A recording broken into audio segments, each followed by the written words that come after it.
Madame, Monsieur, cher maître, bonjour et bienvenue aux rencontres des créateurs d'innovation en direct du Congrès des notaires.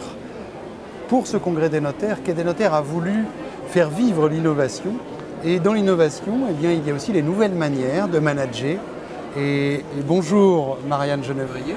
Bonjour Monsieur McNamara. Merci d'avoir accepté de faire partie de ces rencontres. Marianne Genevrier, vous êtes diplômée notaire. Vous avez fondé notarian.fr en 2019. Vous êtes consultante en management opérationnel et consultante en prévention des risques liés à la santé et à la sécurité au travail. Vous êtes également formatrice à l'INAFON et également chargée d'enseignement à l'INFN de Lyon. Vos journées doivent être bien chargées. Elles sont denses. Alors vous présentez Notarian comme le cabinet dédié au management et aux ressources humaines notariales. Pouvez-vous nous présenter Notarian et puis pourquoi vous avez créé Notarian? Alors Notarian, c'est un cabinet dédié au recrutement et au management, au conseil en management, pour le notariat, strictement pour le notariat. Vous n'avez pas d'autres clients? Je n'ai pas d'autres clients que ce qui tourne autour du notariat. C'est-à-dire que je travaille tant avec les offices notariaux que leurs prestataires et leurs partenaires externes. Nous avons une culture qui est commune. Nous pratiquons un même métier sous différentes formes peut-être, mais en tout cas nous tournons autour des mêmes impératifs, des mêmes contraintes et nous partageons justement cette culture-là. D'accord. Donc vos clients sont des notaires? Oui, et leurs partenaires extérieurs. Et qu'est-ce qui vous a poussé à créer Notarian? Quel constat vous avez fait? Vous étiez diplômé notaire, donc vous connaissez bien le notariat de l'intérieur. Alors moi j'étais notaire assistant, tout à fait. J'ai retrouvé dans ma pratique ce que j'attendais, c'est-à-dire une pratique du droit d'excellence, une rigueur, une émulation, une stimulation intellectuelle très forte. Des journées denses, oui. Mais tout cela, je l'avais attendu, je le retrouvais. Je retrouvais aussi l'aspect généraliste du droit. Je n'avais pas besoin de me spécialiser, en tout cas pas pour le moment, et j'appréciais cela. Je retrouvais une posture neutre, une posture de praticien impartial qui peut être notaire des deux. C'est la formule Et alors là, on parle d'éthique du notaire, qui est le juge de l'équité. Exactement. Et tout cela, je le retrouvais. Et puis, dans la pratique, Pardon, le juge de l'amiable, on dit, hein, c'est ça, hein, le juge de l'amiable et le garant de l'équité du contrat. C'est cela. Et déontologiquement et juridiquement, je retrouvais ce que j'avais espéré. Et j'ai remarqué, j'ai observé dans ma pratique qu'il y avait un autre focus qui était lié à la relation humaine. Alors on a tendance à penser que la relation humaine dans le notariat, elle est dirigée uniquement vers le client. En réalité, il y a tout un microcosme à l'intérieur avec des relations humaines qui sont verticales, donc liées à l'aspect hiérarchique des choses. Les salariés, les collaborateurs. Les collaborateurs avec leurs supérieurs et c'est réciproque. Et puis nous avons aussi la collectivité des collaborateurs qui sont membres d'un collectif, d'une équipe et qui donc ont des relations humaines à organiser entre eux. Et donc ce que vous avez constaté dans votre activité vous a poussé à faire de Notarian? Alors c'est ce double aspect que j'ai mis vraiment, que ma pratique a mis en lumière, m'a donné envie d'aller plus loin dans la démarche qui est celle du management, dans la démarche managériale. Comment ces relations humaines peuvent être meilleures, comment nous pouvons allier productivité et performance et donc gain de chiffre d'affaires, rendement. Épanouissement au travail. Avec épanouissement exactement, puisque les deux sont intrinsèquement liés. Et pour moi, ça ne pouvait pas que passer par la stimulation intellectuelle. Il y avait d'autres stimuli, d'autres leviers à actionner qui sont très souvent organisationnels, managériaux.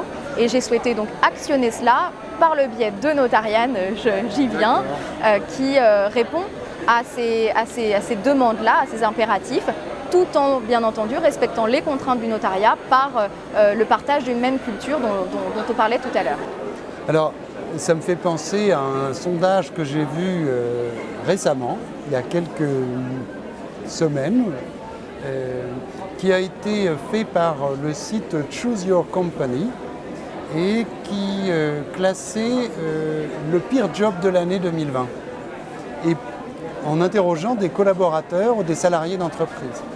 Et le métier qui a remporté le prix du pire job, ou du pire métier 2020, eh bien, c'est clerc de notaire. C'est-à-dire qu'il y a une quantité incroyable de clercs de notaire qui ont voté pour dire que le métier le pire de l'année 2020, c'était clerc de notaire. Est-ce que vous avez connu ce sondage? Ça dit quelque chose sur l'état d'esprit des clercs de notaire. Alors, on a l'impression que c'est une population en souffrance. Il est très intéressant de bien lire ce sondage. À titre personnel, je ne le mets peut-être pas assez en avant, mais moi je n'ai pas eu de réaction épidermique avec la profession et j'ai toujours justement voulu l'accompagner de manière différente peut-être, maintenant avant en interne et maintenant en externe, pour que ça aille mieux dans les offices, de manière non prétentieuse, hein, mais en tout cas contribuer... apporter votre pierre à l'édifice. Exactement.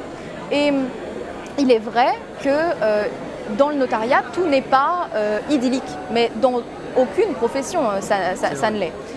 Moi, ma lecture des choses, elle n'est ni de vouloir tomber à bras raccourcis, ni de trouver une sorte d'essoufflement et de laisser tomber. Ma lecture, elle est très simple, c'est de regarder ce qui se passe en interne. Aujourd'hui, les managers, qui sont les notaires salariés, notaires associés, ont à cœur de mettre en avant l'épanouissement, de le faire grossir, de le faire grandir, cet épanouissement des collaborateurs, parce qu'ils savent que sans épanouissement, il n'y aura pas de productivité. C'est une prise de conscience que vous trouvez de plus en plus répartie dans complètement.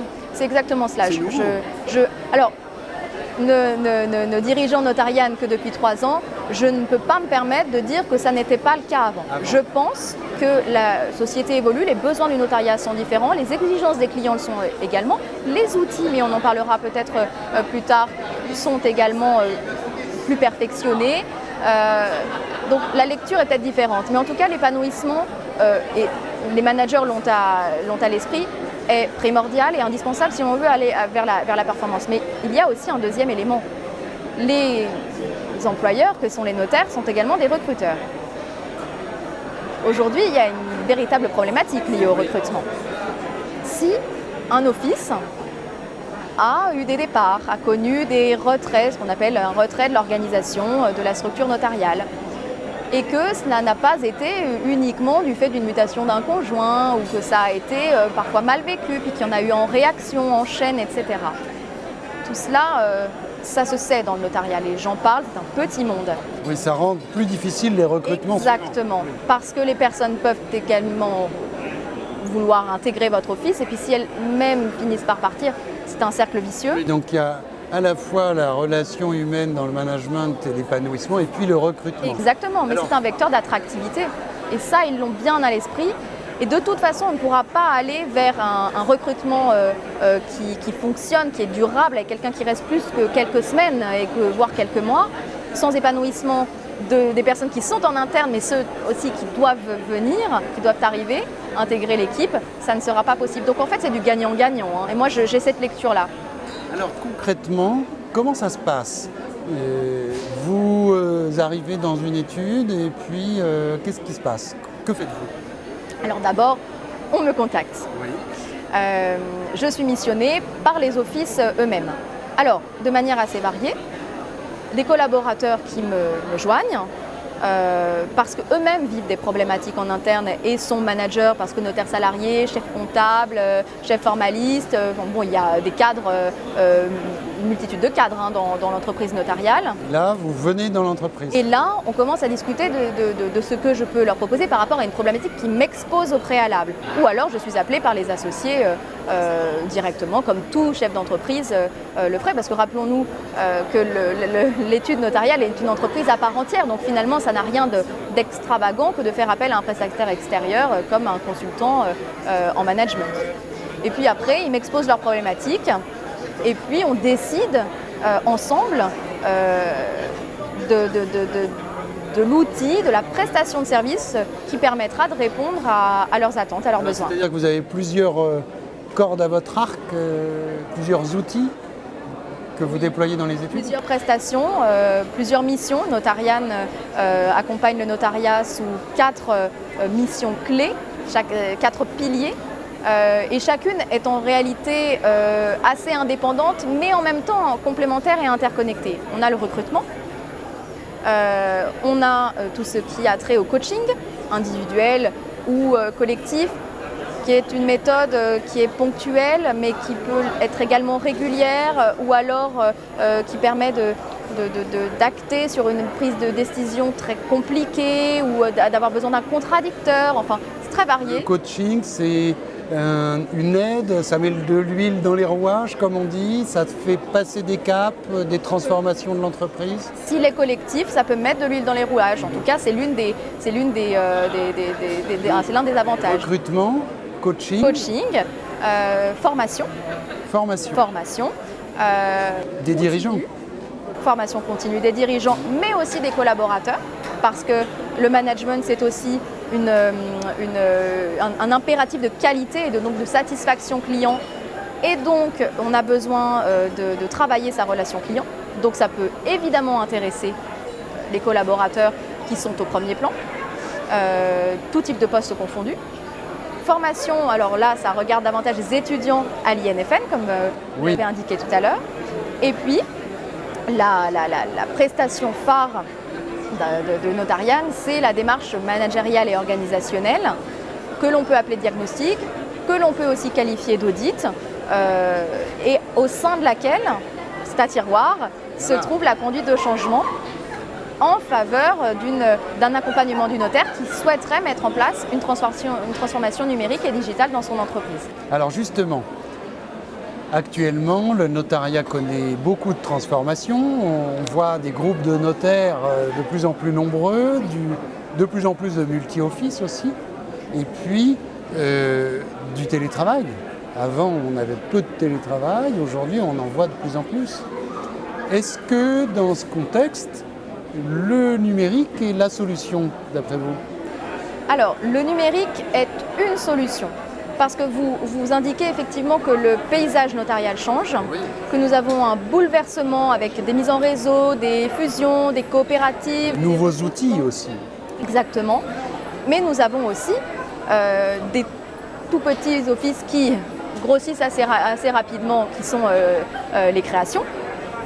Donc on a du numérique avec une multitude d'outils qui sont proposés à destination du notariat, mais qui ne vont pas convenir à tout le monde et qui ne vont pas convenir non plus à toutes les stratégies. Et puis des outils nouveaux, parce que la question du télétravail, par exemple, alors on a tous en tête pendant les confinements les réunions Zoom ou Teams ou je ne sais quoi, mais ce sont des outils nouveaux, on a découvert la signature à distance, ça pose aussi des vraies questions de management et d'organisation. Complètement. Le télétravail que l'on a connu pendant la crise sanitaire n'est pas du télétravail ordinaire. Aujourd'hui, un manager qui se pose la question de savoir si il va mettre en place ou proposer le télétravail de manière plutôt partielle d'ailleurs, on a peu de télétravail à 100%, doit se poser un certain nombre de questions, au nombre desquelles d'abord s'interroger sur la déspatialisation du poste. Est-ce qu'on peut télétravailler sur ce poste-là, sur les missions qui sont confiées à tel collaborateur? Quelle est la personnalité de mon collaborateur? Est-ce que je vais bien faire attention aux risques liés à la santé et la sécurité au travail de mes collaborateurs? Rappelons qu'on en est le garant. En tant qu'employeur? Absolument, oui. C'est une obligation de résultat. Et des risques, on peut aussi dire qu'il existe des risques informatiques. Bien sûr, cyber. Le télétravail, on voit qu'on a de plus en plus de cyberattaques. Est-ce que ce volet-là, c'est aussi un volet que vous explorez avec les études que vous visitez? Oui, alors moi je ne serai jamais là pour leur indiquer à titre informatique les mesures qu'il faut prendre. En revanche, la sensibilisation à la prévention, effectivement, sont de mon ressort. Pourquoi? Parce que tous les professionnels de la question le disent, la faille, elle provient à très très grande échelle et presque quasi systématiquement d'une vulnérabilité humaine. Donc le manager qui commence à vouloir dématérialiser son travail, numériser, automatiser éventuellement, se doter d'outils virtuels, digitaux, numériques. Il va falloir qu'il sensibilise ses collaborateurs au risque de cybermenaces qui pourraient devenir cyberattaques si jamais cette sensibilisation n'est pas faite, s'il n'y a pas de prévention, s'il n'y a pas de formation. Et tout ça, ça relève aussi de la conduite du changement. La conduite du changement, ce sont des résistances, des blocages, des risques, des habitudes à prendre, des réflexes à oublier. Et tout cela, c'est bien entendu dans la prestation que je propose. Puis, comme vous le disiez, les mentalités évoluent, puisque aujourd'hui, vous disiez que l'épanouissement des collaborateurs est nécessaire à la performance. Bien sûr. Alors, sur cette question, est-ce que vous pensez que les notaires sont formés, suffisamment formés et sensibilisés à ces questions de management, de ressources humaines et de risques aussi? Alors, ceux qui suivent des formations que j'anime le sont. Il y a en tout cas, pour répondre à votre question, il y a une offre. Il y a une offre de formation pour les notaires dans ces questions. Après, est-ce que la sensibilisation, l'évangélisation presque, on pourrait parler de cela, est totalement terminée? Non, tout est perfectible et ça reste une matière, une discipline qui aujourd'hui est nouvelle pour le notariat. Ils sont chefs d'entreprise, mais leur cœur va pour la majorité au notariat, au juridique. Au juridique et à leurs clients. J'ai été notaire, je ne suis plus en exercice depuis 2019 et c'est difficile d'être notaire. Il y a beaucoup de responsabilités, c'est difficile d'être chef d'entreprise.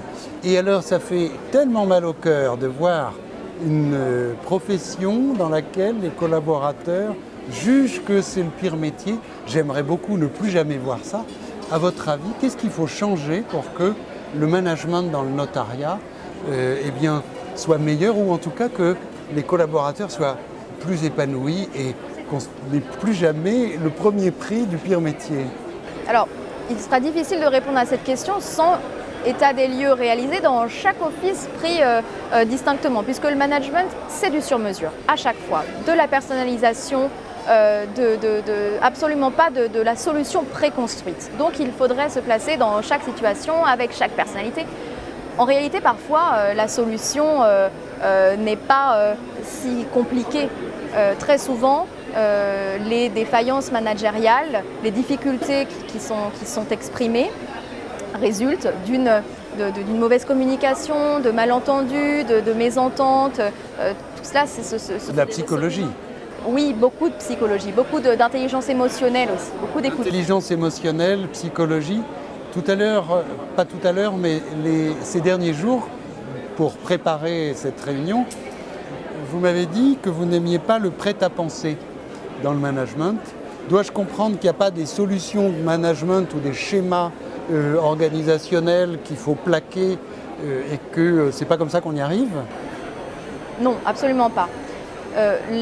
Le meilleur moyen de ne pas coller aux aspirations de ses collaborateurs, le meilleur moyen pour ne pas arriver à obtenir les performances espérées, le meilleur moyen pour cela, c'est de faire du mimétisme. On peut l'appeler aussi de l'isomorphisme organisationnel. Vous pensez que chez le voisin, c'est bien, vous ne savez pas si ça marche pour lui. On va faire pareil. Vous n'avez même pas d'ailleurs chiffré ses réussites, mais vous imaginez que, et vous vous dites, tiens, je vais faire pareil. Mais est-ce que ça convient à vos collaborateurs? Est-ce qu'ils sont capables de réaliser cela? Est-ce que ça vous convient à vous, à votre raison d'être, aux valeurs de votre entreprise, de votre étude? En réalité, tout ça, c'est allé trop vite. C'est allé beaucoup trop vite dans la démarche.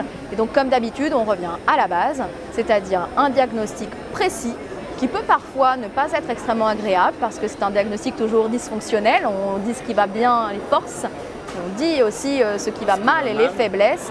Et puis on avance. Le management, c'est cela. C'est qu'il y a une solution, on va la trouver.